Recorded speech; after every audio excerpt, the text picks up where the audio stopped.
Hello बच्चों, चलिए आज का हमारा प्रश्न है यहाँ से बिंदु 2 से होकर जाने वाली उस सरल रेखा का समीकरण ज्ञात कीजिए जो x y अक्ष पर कटे अंतःखंडों का योग 9 है। तो हमें यहाँ से उस रेखा का समीकरण ज्ञात करना है। तो इस प्रश्न को करने हैं तो हमारे पास यहाँ से हमारी मुख्य अवधारणा कार्य करेगी। मुख्य अवधारणा यहाँ से हम लेंगे, हमारे पास रेखा का समीकरण क्या लिखा जाएगा, x बट्टे ए प्लस वाई बट्टे बी बराबर ए के अंतःखंड रूप में रेखा का समीकरण है। यहाँ से a बराबर होता है हमारे पास x अक्ष पर कटा अंतःखंड, तो x अक्ष पर कटा अंतःखंड होता है, x अक्ष पर कटा अंतःखंड। ठीक इसी प्रकार यदि हम यहाँ से y देखें तो b बराबर हमारे पास क्या लिखा जाएगा, b बराबर हमारे पास यहाँ से होगा y अक्ष पर कटा अंतःखंड, तो y अक्ष पर कटा अंतःखंड आएगा हमारे पास यहाँ से।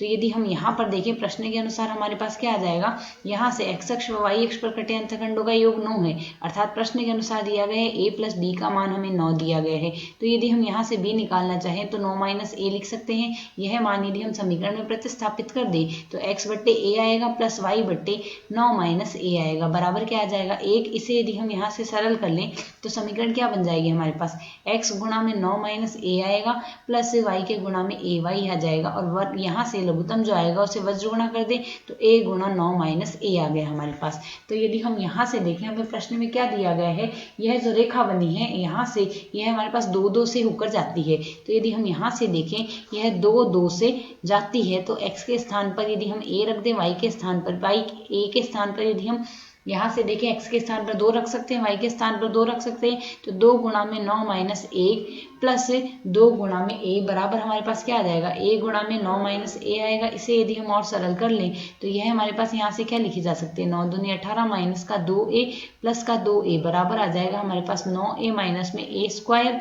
तो यहाँ से यदि देखें तो यदि हम इसे आगे और सरल करें तो हमारे पास मान क्या आएगा, प्लस 2a माइनस 2a से कट जाएगा और a स्क्वायर माइनस में 9a प्लस में 18 बराबर आ जाएगा हमारे पास यहाँ से 0। तो यदि हम इसके टुकड़े करें तो यह लिखे जा सकते हैं a स्क्वायर माइनस में 6a माइनस में 3a प्लस में 18 बराबर आ जाएगा हमारे पास 0।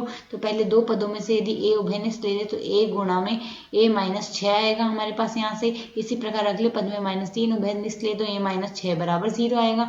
यदि हम और आगे सरल करें तो यहाँ से a माइनस 6 तो हमारे पास उभयनिष्ठ आ गया, साथ ही बचेगा हमारे पास a माइनस 3 बराबर आ जाएगा हमारे पास यहाँ से 0। तो यहाँ से या तो a माइनस 3 बराबर 0 आएगा हमारे पास, या फिर a माइनस 6 बराबर 0 आएगा, अर्थात यहाँ से a बराबर या तो 3 आएगा या फिर a बराबर हमारे पास यहाँ से 6 आएगा। a के 2 मान आ गए हैं। तो इसी प्रकार हमें निकालना गया है, प्रश्न में ज्ञात करना है हमें यहाँ से रेखा का समीकरण। तो यदि a का मान हमारे पास 3 होगा तो हमारे पास रेखा का समीकरण यहाँ से क्या बनेगा, यह यदि हम इस समीकरण में प्रतिस्थापित कर दें, यहाँ से हम प्रतिस्थापित कर सकते हैं, रेखा का समीकरण हमारे पास यह बना है।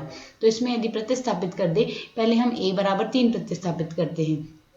जब a बराबर हमारे पास 3 होगा, रेखा का समीकरण आएगा x गुणा में 9 माइनस 3 प्लस y के गुणा में हमारे पास यहाँ से क्या बन रहा है, इस समीकरण में y के गुणा में हमारे पास यहाँ से बन रहा है y है और गुणा बराबर a गुणा 9 माइनस a है, तो a y है तो 3y आएगा, बराबर आएगा 3 गुणा में 9 माइनस 3 आ जाएगा। इसे यदि हम आगे सिंप्लीफाई कर ले तो यह आएगा 9 माइनस 3 बराबर 6x प्लस 3y बराबर आ जाएगा 3 दूनी 3 गुणा 6 दूनी 18 आएगा। इसे यदि हम और सरल कर लें तो यह 6 3 18 आ गया। इसे और सरल कर ले समीकरण क्या बन जाएगी, 2x प्लस y बराबर आ गया हमारे पास, यहाँ से 3 का ही भाग दे रहे हैं तो यहाँ से आएगा 6।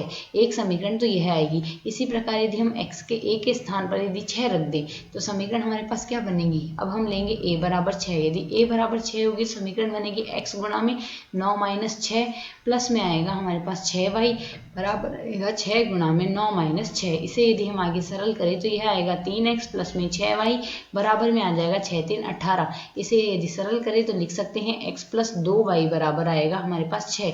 तो यह आ जाएगी हमारे पास दूसरी समीकरण। इस प्रकार यह दोनों समीकरण 2 व समीकरण 3 इस प्रश्न का हल है। आशा है समझ आया। धन्यवाद।